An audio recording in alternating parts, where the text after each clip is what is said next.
Oi, mano. Hoje é que eu abri o WhatsApp e vi a sua mensagem. E para variar, né? Você me coloca em cada enrascada.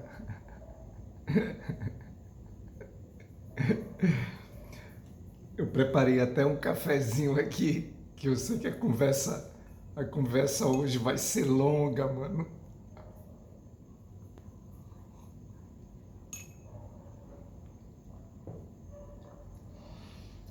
Mano, vamos lá então. É, numa primeira leitura, né? É muito é muito confortante, né? Esse Deus, como é colocado lá no texto, um Deus que mora nas montanhas, nos rios, um Deus que está no amor do olhar de uma pessoa que a gente ama, que não nos proíbe de nada, pelo contrário, né? Nos dá a liberdade, o direito de fazermos o que quisermos. É colocada até a própria questão dos mandamentos, né? Que tudo é coisa inventada pelo homem, a própria Bíblia Sagrada, né? Bom, não vou negar, tem muitas verdades ali, né, meu irmão? Tem muita coisa que realmente é obra do ser humano buscando seus interesses particulares, né? E aí, através do estabelecimento dessas regras, desses mandamentos, no fundo, o que eles buscam é ter controle, né, sobre as pessoas. Mas eu não vou entrar nesse por esse aspecto. Nós conversando, eu já falei para você, né? Cada situação, cada ideia, né, meu irmão? A gente pode tratar por diferentes ângulos, diferentes. A gente pode enxergar aquilo ali de diferentes formas, né? E hoje o que eu vou falar para você é apenas um aspecto de todo esse texto, de tudo do seu pedido que você pediu até para eu comentar. É apenas um aspecto, é um lado uma face da moeda, digamos assim. Então vamos lá. Primeira coisa, mano, quem conhece um pouco da história do Spinoza sabe que a primeira coisa, esse texto que na mensagem que você me passou está sendo atribuído a ele, meu irmão, é mentira. Eu não sei porquê, mano. E também não me interessa saber por que as pessoas fazem isso, né? Alguém escreveu esse texto e falou que foi o Spinoza.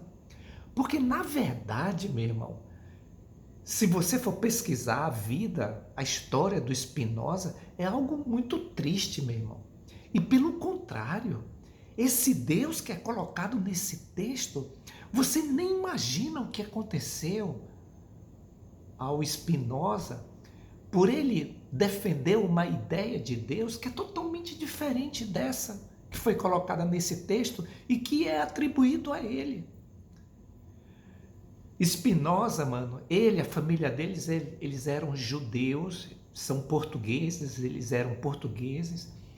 E na época, a própria Igreja Católica estava perseguindo, né? Quem não era cristão, a própria questão lá da Inquisição estava perseguindo.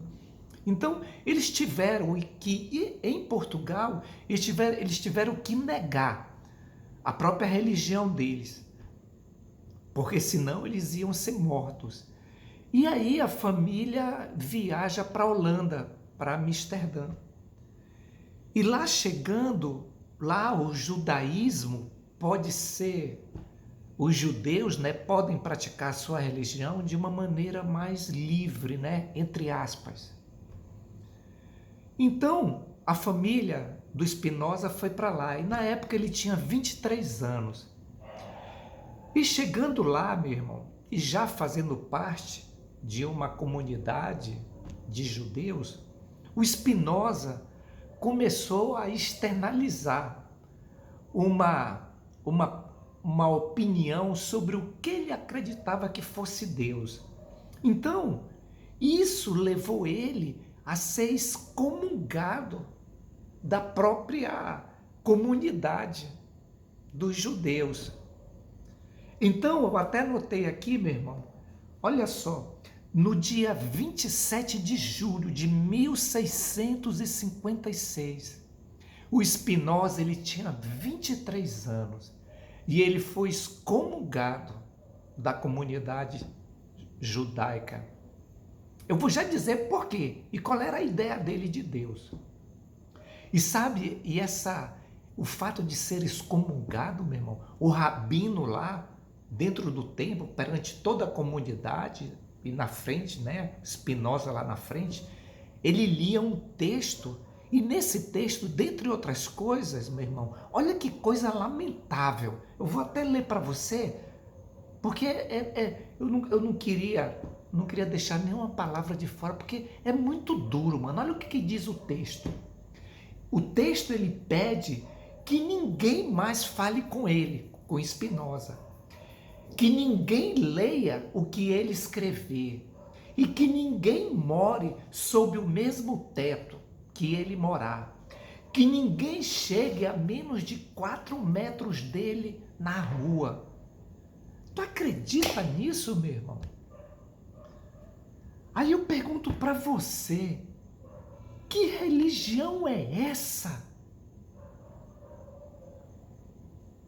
Que, pelo fato de uma pessoa discordar de uma ideia, digamos, no caso do Spinoza, era a ideia que ele tinha de Deus era diferente da ideia que os judeus pregavam. Tudo bem não aceitar ele no templo, até porque a ideia dele era divergente, tá ok, né? Que ali só permanecesse. Então, Spinoza, ó, você pensa diferente da gente, tá tudo certo, meu irmão, né? É seu direito, é o seu pensamento, a sua cabeça, tá ok. Segue teu caminho, você não precisa mais vir aqui para a sinagoga, tá tudo certo. Mas não fazer o camarada geralmente tipo assim, dentro da comunidade o cara fica transparente, né? Não pode mais falar, quer dizer, não, as pessoas não podem nem chegar a 4 metros de distância dele, ninguém pode morar com ele. Então é um negócio lamentável, e isso mais do que nunca, mano, despertou nele a vontade de divulgar e de propagar. Então ele dedicou o resto da vida dele a propagar o conceito que ele tinha de Deus. Então, mano, eu digo para você o seguinte, o conceito que Spinoza tinha de Deus é totalmente diferente, porque esse Deus do texto que foi atribuído a ele, que você me passou, é um Deus, tipo assim, criado pela mente do ser humano, ou seja, é um Deus que é como se fosse um ser humano gigante. Ele tem emoções, é aquela coisa do... É o criador e a criatura, né? É o artesão que cria algo, ou seja, é separado, né? O criador daquilo que foi criado. Então, isso nada mais é do que a gente, ou o ser humano, dentro da sua própria condição de ser humano, ele atribui à divindade características que são dele, humano. Esse Deus que ama, que sorri, que chora, que protege, que vinga, que mata, que condena ou que castiga, né? Então, esse Deus era que o Spinoza, esse Deus, inclusive esse Deus que está aí, é o que Spinoza ele era contra. Porque o conceito que ele tinha de Deus era outro. E qual era o conceito, mano, que ele tinha de Deus e que ele defendeu durante toda a vida dele?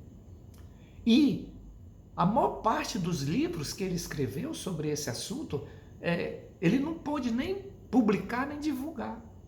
Esses livros, esses escritos do Spinoza foram publicados anos, bastante anos depois da morte dele. Quer dizer, já não podiam mais fazer nada contra ele, ele já estava morto. Então começaram a estudar e tentar entender o ponto de vista dele. Então, mano, o ponto de vista dele é bem simples. Ele diz assim, ó, inclusive tem uma palavra-chave, né? Lá na língua, eu não sei, deixa eu até olhar aqui para falar para você. Eu não sei se é inglês ou é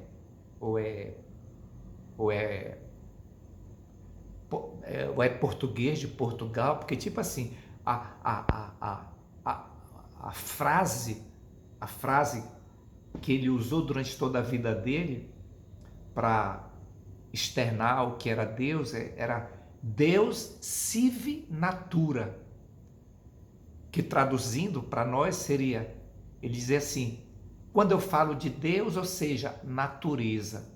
Então, mano, para o Spinoza, Deus é a própria natureza, Deus é a estrutura do universo, Deus ele está em tudo e em todos, ele não está separado, não existe alguém ou algo que é externo à própria criação.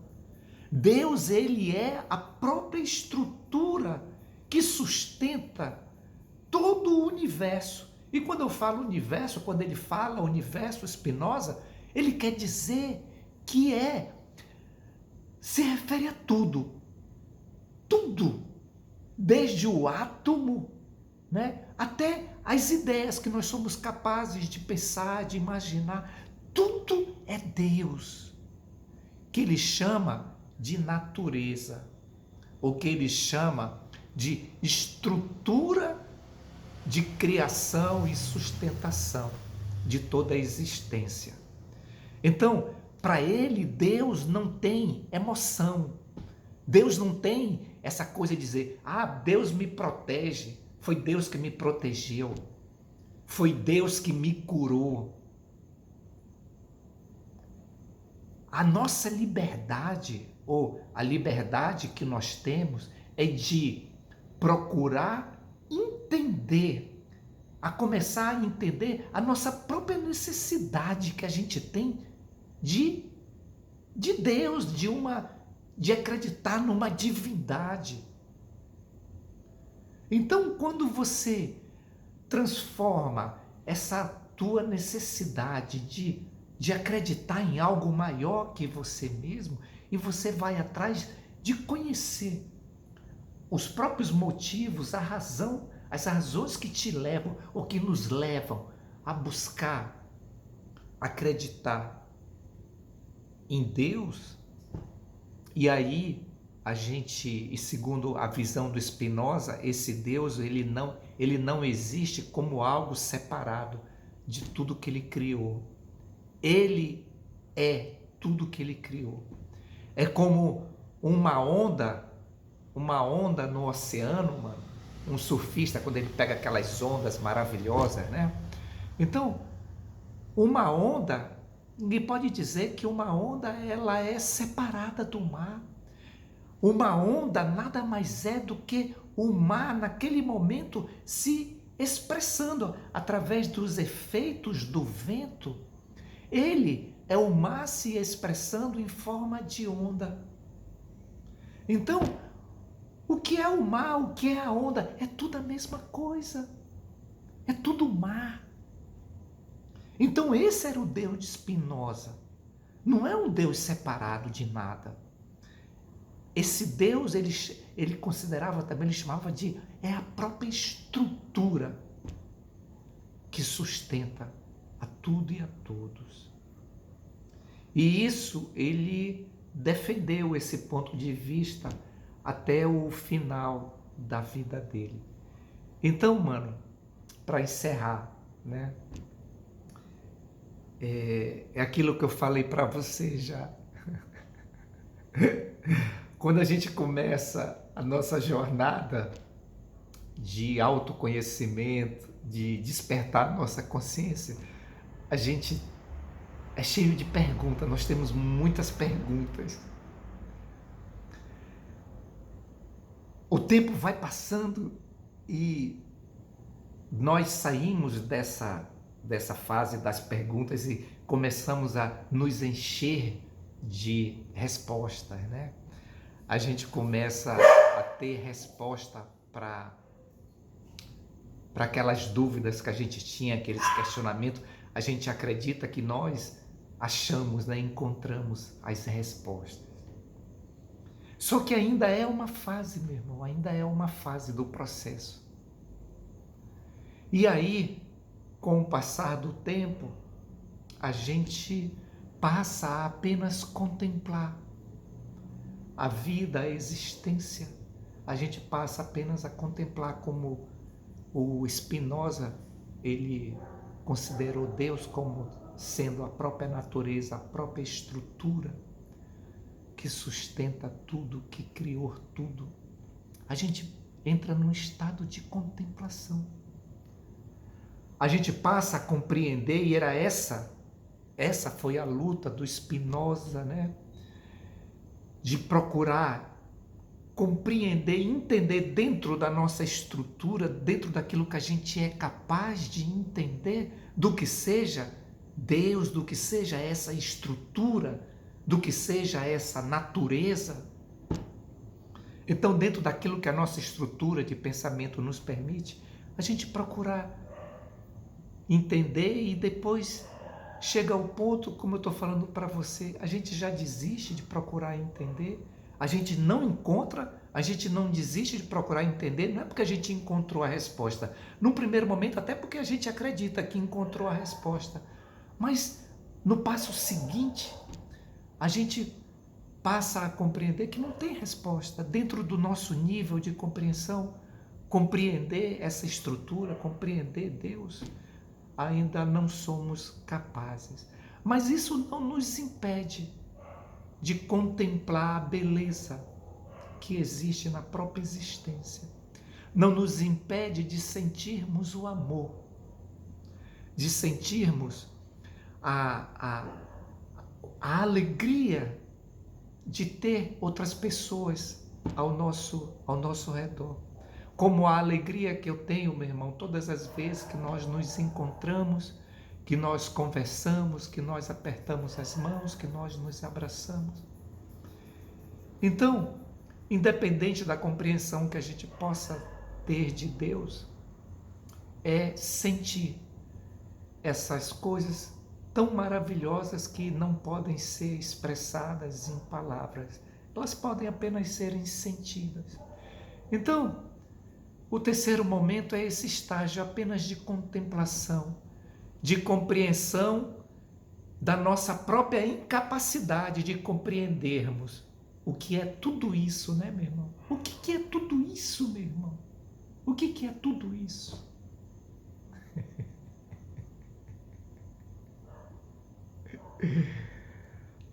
Meu irmão,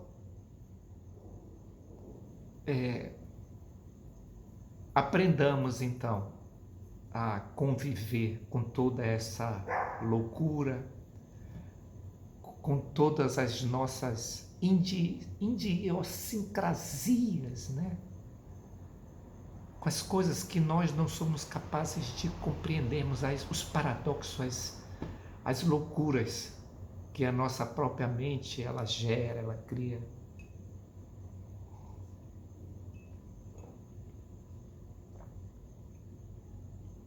E estejamos em paz, meu irmão. Independente do que a vida nos apresente, tá tudo certo. Tá certo? Grande abraço, irmão. Beijo no teu coração. Te amo.